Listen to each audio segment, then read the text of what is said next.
Nancy Moore was 28 years old and worked in the accounting department of an insurance company. It was 3 o'clock in the afternoon when she got a call from her husband, Jack. "Hi, Nancy. Are you working overtime today?" Nancy sensed something wrong in Jack's voice. "Are you okay, Jack? What's the matter?" Nancy asked. She was a little worried. "I'm fine.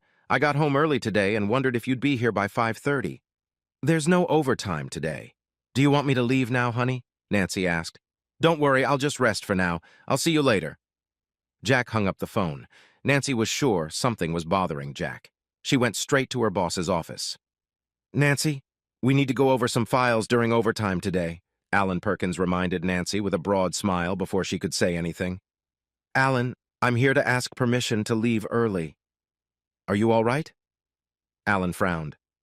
"I'm fine, it's Jack. I don't think he's well. He just called me from home." "Do what you need to do, Nancy. We'll catch up next time." She looked at her boss and nodded. When Nancy entered the house, she found Jack napping on the couch. "I'm home, honey. Are you feeling all right?" "Yes, of course I am." Jack sat up. "I'm a little tired. You came in early." He glanced at his watch.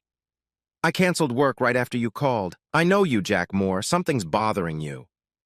Nancy sat down next to him on the couch. "The thing is, we need to talk." Jack turned his face and looked Nancy in the eye. "Oh, God," Nancy thought. "Please, I don't want any bad news." She took a deep breath. "What do you want to talk about, Jack?" she asked fearfully. "I don't know where to start, except that we've grown distant from each other lately." Nancy frowned. "I'm going to be honest with you, Nancy. I've fallen out of love with you." "What?" Nancy twitched. "Honey, we're a married couple and we have a lot of goals for our future. You know I'm going to be off the pill in a couple months. As we discussed, I want to have our first child by early next year. We'll buy our own house and—" "I know, Nancy," Jack intervened. "I met someone." "Someone?" Nancy couldn't hold back her tears. "Yes, a young woman, and we're in love.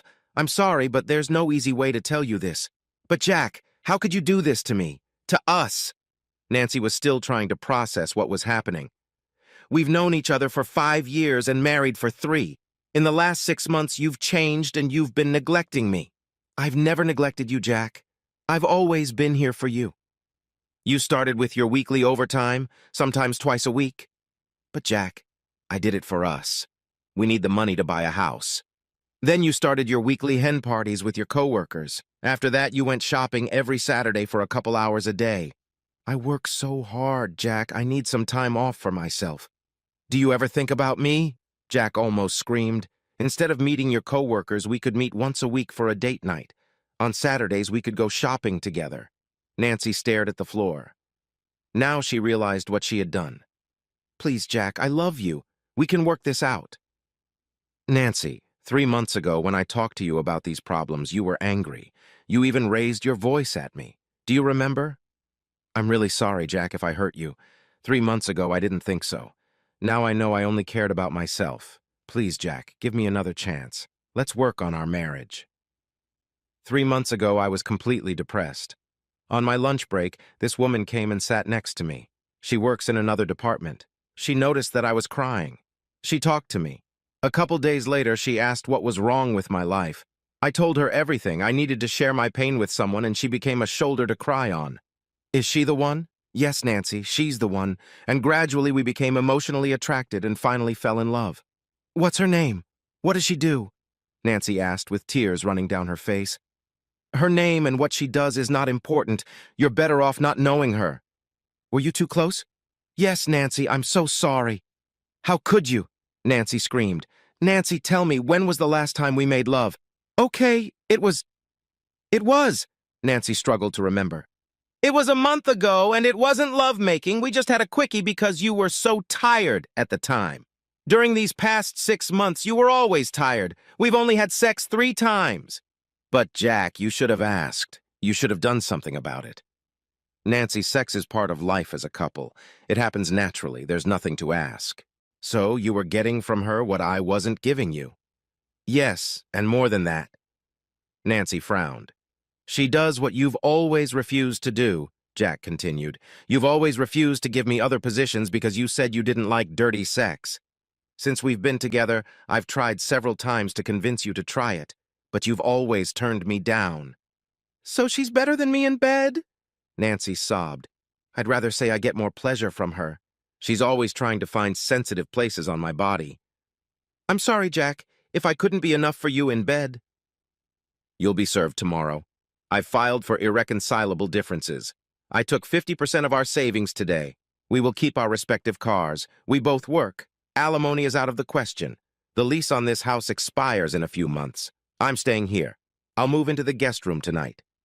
You better call your parents and explain everything. I suppose you'll move in with them." "Will she move in here in the meantime?" "No, she won't. She doesn't want to touch your stuff, our furniture, or anything else that reminds her of you and our time together. In fact, we've already found an apartment in the new Lakeshore Heights complex. We chose a condo with a balcony that overlooks the lake. The building will be ready in a couple months, which is good for me since I'll need to move out of here at almost the same time." Lakeshore Heights, Nancy thought to herself. That's where I was planning to move, and I was going to convince Jack to buy a condo there. "But why don't you move in with her?" Nancy asked. "She has a roommate in her one-bedroom apartment, and they had originally decided not to bring in any third parties. For that reason, we always had to book a motel room, and sometimes we did it in the back seat of my car." "Jack, I love you, and I want to spend the rest of my life with you and grow old with you. Is there any way we can work on our marriage? I will turn a blind eye to your 3-month elopement with this girl. I'll never bring it up, I promise. I'll give you everything she gives you. I will never deny you anything. We can go to counseling. Unfortunately, Nancy, I've already made up my mind. Jack's up. I'm going to take my things to the guest room and take a little nap."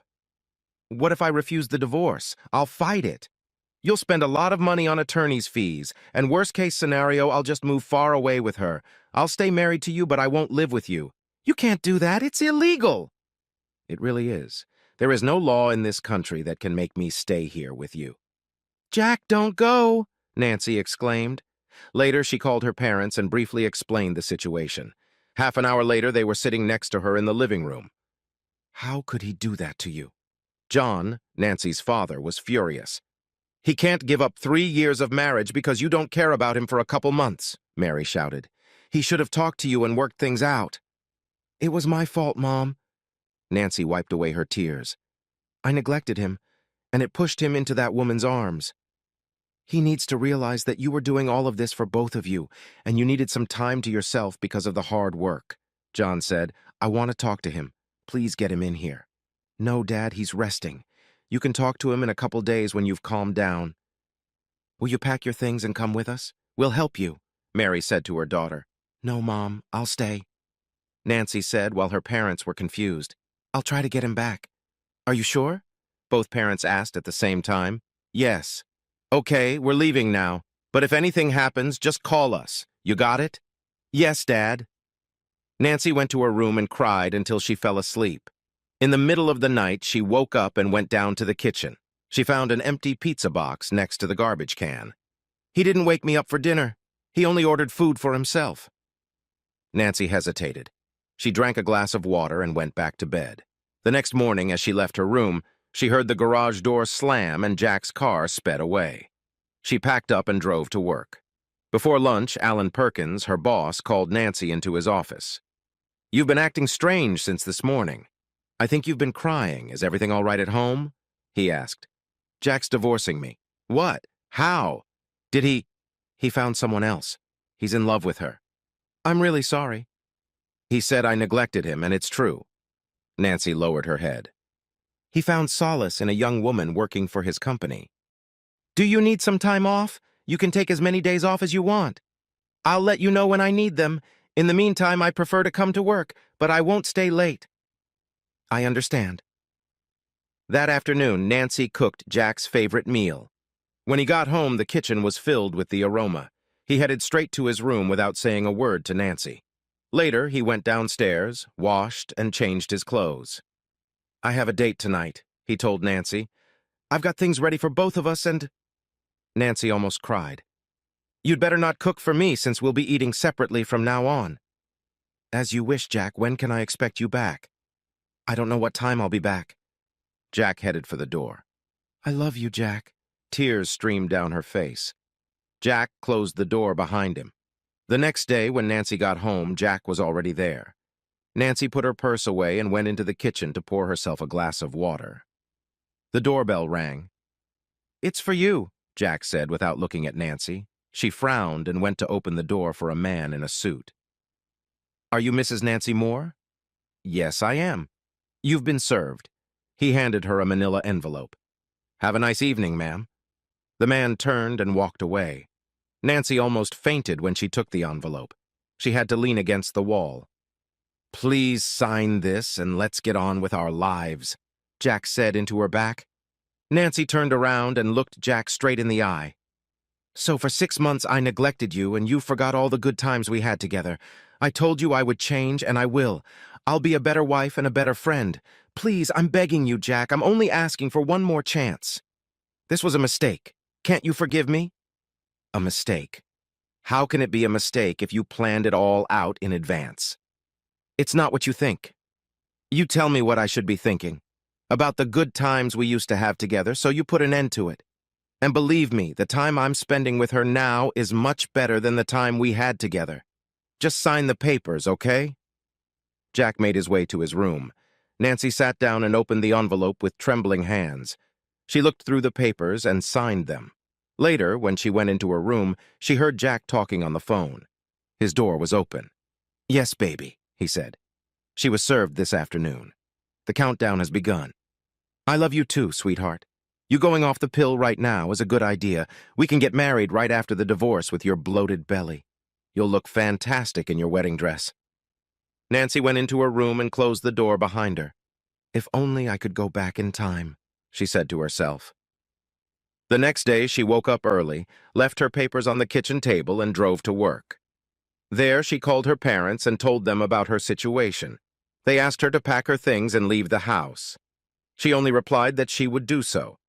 She later informed Alan Perkins that she had signed the divorce papers. "It must be very hard for you?" he asked. "You can't imagine how much. It's like the whole world has come crashing down on me," Nancy sobbed. "You shouldn't let yourself be humiliated. You're still young. Maybe life has other good things in store for you in the future." "Jack was my future, and I blew it." "Can we go for a drink after work to take the pressure off a bit?" Alan Perkins asked. "It all started with drinks after work, remember?" Nancy turned around and walked to her workplace. As the days went by, Jack would come home late after dinner at the restaurant. When he was home, he made his own sandwiches. He did his own shopping. Nancy began to behave more defiantly at home, walking around in shorts and a tank top with no bra. Sometimes she would come into the kitchen wrapped in a towel when Jack was there. She would play the music and songs he liked best. Sometimes she would bow to him. She always waited for him in the evening and tried to strike up a conversation. Sometimes he would refuse, pretending to be tired, and retire to his room. But sometimes he would sit down and listen to her. She never talked about the other woman. She always made it a point to bring back their old memories together, where she saw the sparkle in his eyes and the smile on his face. But then he would change the topic of conversation. On weekends, Jack would mow the grass or find something to do to keep himself busy, avoiding Nancy. In the evening, he would go out alone and return very late. One Friday night, she called Jack and asked him out that night. It would be dinner and dancing. He said yes. She was extremely happy. Even her coworkers noticed the change in her. She got home early and got ready. She applied nail polish and chose the dress Jack liked best, a turquoise pleated short-sleeve dress. She did her hair and carefully selected her makeup. They had a nice dinner, talking about everything but their real situation. For a moment, Nancy felt like everything that had happened in the last 6 months was like a nightmare, and she just woke up, leaving everything behind. Like they were still the madly in love couple they used to be. After dinner, they got their drinks and went to sit near the dance floor. A man came over and asked Nancy to dance. She looked at Jack, who shrugged his shoulders. She politely declined, and the man left. "Will you dance with me?" she asked Jack. Without saying a word, Jack stood up, took her hand, and dragged her to the dance floor. They danced for 5 songs in a row. They moved to the beat of the music. As they walked back to their table, a slow song came on. Without saying a word, Nancy pulled Jack onto the dance floor, snuggled up to him and rested her head on his shoulder. He could feel her breath on his neck. For weeks, she had wanted to hold him, feel his body next to hers, and make passionate love to him. "Let's go home," Jack whispered in her ear. Nancy smiled. On the drive back, Jack concentrated on driving while Nancy sat humming the songs they had just danced together. After Jack parked his car in the garage, Nancy ran to her room, leaving the door open, undressed and lay naked on the bed, waiting for her husband. Jack walked down the hall, past Nancy's room without even looking at her, and headed for the guest room. A shaken Nancy lay on the bed trying to comprehend what had happened. She jumped up and rushed into the guest room. She opened the door without knocking. Jack was shirtless. "What happened? Why aren't you taking your wife? It's been weeks since you've touched me, and I'm horny as hell. And I know you are, too. Nancy, we're getting a divorce. We can't be intimate. We're still married, and I'm still your wife. Please, honey, make love to me." She walked over to Jack and tried to put her arms around him. He avoided her and sat down on his bed. "Take what is yours, Jack. You can possess every inch of my body. Do whatever you want to me."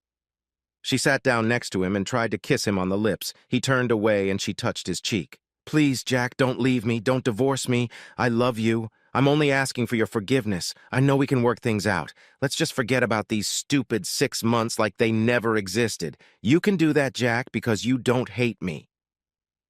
"It's a little late for that, Nancy." "It's never too late, Jack. Your weakness led you to someone else. You were vulnerable because of the situation I created. I was stupid and selfish. I've realized my mistakes, and I promise it will never happen again. I will be the best wife on this earth." Jack said nothing. There was a detached expression in his eyes. Nancy knelt down in front of him and took both of his hands. "I will be your slave, Jack. Your wish is law to me. You can beat me every day. Punish me for what I did to you. Humiliate me. But Jack, be my husband until death do us part." She cried. "I can't." Jack looked her straight in the eye. "But why can't you?" "Because I can't cheat on her." Nancy jumped up in anger. She screamed. "Who is she, by the way? Can't you see she's the separatrix? That bitch seduced you and played on your weakness. She knew you were married, and that didn't stop her from spreading her legs. How do you know she won't cheat on you?" "She won't. Whatever you tell me you'll do now, she'll be something more than that." Resigned, she walked to the door and stopped. "I'm tired, Jack. This divorce is eating me up inside. I'll call my parents first thing tomorrow to come over and help me pack," she said without turning to face him. "I'm really sorry for my mistakes. Please forgive me for the pain I caused you. I wish I could have been wiser. I wish you a happy life with your future wife." She left for her room with her head down. The next morning, Nancy's parents came in early. "Dark circles under your eyes, sleepless nights again?" Mary asked. Nancy didn't answer. "You should have left this place the first time he dropped a bomb on you," John told his daughter. "I know, Daddy, but I wanted him back." "Just forget about him. There are plenty of young men out there who would fall in love with you in a heartbeat," Mary spat out. "I have to say a few words to that asshole. Wake him up," John raged. "Just leave him alone. You're wasting your time, Dad. Mom, go help me with the packing, please." You wanted to talk. Jack was coming down the stairs. "Yeah, asshole." John turned red with anger. "You're a real son of a bitch." "Dad, please." Nancy shook her head. "I need to tell that piece of shit what I think of him." John turned to Jack. "Because of your male ego, you can't accept that your wife should have some private time to herself, too. She worked very hard, overtime, and for what? To bring in extra money so you both can buy a house as soon as possible as planned? Maybe she went a little overboard with her bachelorette parties or Saturday shopping, but she needed that so she could relax. She admits she made a mistake and apologizes. So what do? You cheat on her with the first whore you see and make her cry with love for you." Jack was silent and stared intently into John's eyes. Nancy grabbed her father's arm and tried to drag him upstairs to her room. "The first day you brought him into our home, I knew he wasn't right for you, Nancy. You were so much in love that I kept quiet and prayed I was wrong." "Come on, John," Mary reassured him. "We have more important things to do." Mother and daughter took John's hands and led him upstairs. Jack opened the door and found John's van in the middle of the driveway. He decided to walk the 2 blocks to the nearest cafe. 3 months later. On the eve of the hearing, Nancy took a few days off work. Along with her parents, they went to spend some time at their summer cottage. She wanted to be away from the crowds. She knew the divorce would be granted by a judge, and she didn't want to attend the trial. She didn't want to be disturbed by friends and co-workers. She asked her parents to turn off their cell phones. The next morning at 11 o'clock, there was a knock on the door. All 3 of them looked at each other. No one knew where they were. Mary opened the door to Jack, who was standing at the entrance. "I have something to tell Nancy, and it would be good if you were present," Jack said to Nancy's parents. "How dare you come in here, you asshole! Get off my property now!" shouted John. Nancy was silent. She didn't know what to do. "I've tried calling and even stopped by your house. I assume you have all your cell phones turned off." Jack turned to Mary, ignoring John. "I knew all of you would be here. He was still standing in the doorway." "What do you want, Jack?" Nancy found the courage to ask. "The judge has already granted the divorce at 10 o'clock this morning. As of today, we're single. You came all this way just to tell my daughter you're single again?" Mary raised her voice. "Please leave before I break your jaw." John jabbed his finger at Jack. "My daughter has suffered for the last 3 months, and you came here today to hammer the final nail in the coffin." "I suffered for 6 months and no one ever noticed," screamed Jack. Everyone was stunned by Jack's sudden outburst of anger. He pushed Mary aside and entered the room. "I've never had a mistress," Jack barked at Nancy. "I never cheated on you, Nancy. It was a setup." "But why?" Nancy was shocked by Jack's revelation. John and Mary froze. "Why? Can you say the same thing?" Jack asked. "Say what? That you never cheated on me?" Nancy suddenly felt her legs growing weak. She couldn't stand. She collapsed into the chair. Jack turned to his former father-in-law. For all of those 6 months, that bitch had been sleeping with her boss, Alan Perkins. There was suddenly complete silence in the room. John and Mary couldn't believe their ears. They looked at their daughter. She couldn't meet their gaze. She began to cry. "All that overtime, bachelorette parties or Saturday shopping, it was all a sham. You slept with him in motels or in the backseat of his car. I had a private investigator following you around, and I have DVDs, lots of DVDs." "Please, honey," John pleaded with Nancy. "Tell me it's not true that he's lying." "I'm so sorry," exclaimed Nancy. "I could have divorced you with all the proof I had, but I wanted to do something to make you suffer, to make you feel what I felt, to make you know what it means to be deceived. I wanted to make you hurt, to make you feel pain, to make you bleed." Jack spat. "You did things to him that you always denied me. You know what I'm talking about. You gave him what was mine. You disrespected me. You had no time for me, but you spent every spare minute with him. You're the worst whore I know." Nancy cried louder. Mary hugged her husband tightly. "Turn on your cell phone. You must be getting hundreds of calls from work and from Alan." Nancy frowned, picked up her cell phone and turned it on. She had a lot of missed calls and messages. "Since we were still married yesterday, my attorney filed a lawsuit against the insurance company and Alan Perkins. Alienation of affection is still a crime in our state." "Oh, no!" Nancy exclaimed. "According to my lawyer, we can get up to 7 figures. One good use for your deception is that you'll bring me some money." Jack laughed. Nancy glanced at her cell phone. The missed calls were from her work and from Alan Perkins. She read the last text message. It was from HR asking her to call them as soon as possible. She scrolled down to Alan's message. He was frantic. "By the way, I contacted Alan's wife yesterday and gave her the DVD set. She said she would send him to the cleaners and prevent him from seeing his 2 children. She even offered to let me sleep with her in retaliation. I'm seeing her tonight since I'm not married now." "He's got a family. Why did you do that?" Nancy asked. "I didn't do anything. You're the one who destroyed their home when you started spreading your legs in front of him. And you know what's funny? I intend to move in with Mrs. Perkins for a while to rub it in Alan's face because he still has to pay the mortgage while I have his wife in his own bed." "It would be better if you left now, Jack," John said. "Right now we're going to have to deal with our own misery." "I'm not done yet," Jack roared at John and turned to Nancy. "I'm sure the insurance company has already fired you. Alan, too. He had you after hours at your workplace and demanded overtime for you. I don't think he'll get another job in the financial sector." Nancy couldn't look Jack in the eye. She just shook her head. By the way, last month I lost a bag containing a set of your famous DVDs, and this morning I found out that they had been uploaded to the internet with your names, phone numbers, and addresses. Jack smirked. Don't worry about getting fired. I'm sure you'll get a job in the sex industry. Oh my God, Nancy fainted. I'm done now. Jack walked to the door and turned to face John. This asshole wants nothing to do with all of you and doesn't want to see you again. That bitch can rot in hell. He turned and walked out of the room.